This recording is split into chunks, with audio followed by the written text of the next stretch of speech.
ఎన్నో జన్మల పుణ్యఫలమే మనము తల్లి కడుపున జన్మిస్తుంటాము. అటువంటి తల్లిని ఇప్పుడు ఎంతోమంది నరకడము, చంపడము, తిట్టడము ఇటువంటివి చేస్తూ ఉంటారు. ఎన్నో నదులు, పుణ్య నదుల్లో మునిగితే రానటువంటి పుణ్యము తల్లి పాదసేవ చేస్తే వస్తుంది. అటువంటి తల్లి మీద కొన్ని చరణాలు పాడుతాను. అమ్మ పాడే జోలపాట అమృతాని కన్న తీయనంట. అమ్మ పాడే జోలపాట అమృతాని కన్న తీయనంట.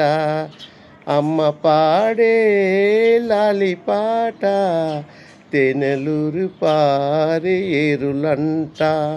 తల్లి మీద ఇటువంటిది ఎంతోమంది కవులు తల్లిని గురించి బాగా గొప్పగా రాశారు.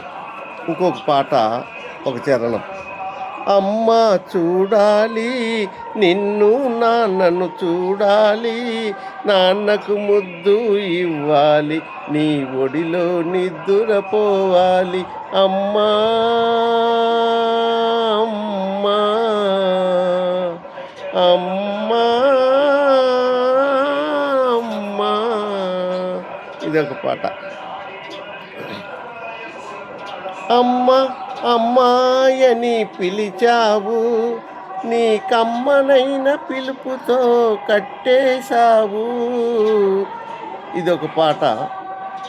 అమ్మ అన్నది ఒక కమ్మని మాట, అది ఎన్నెన్నో జన్మలా తరగని మూట, తరగని మూట.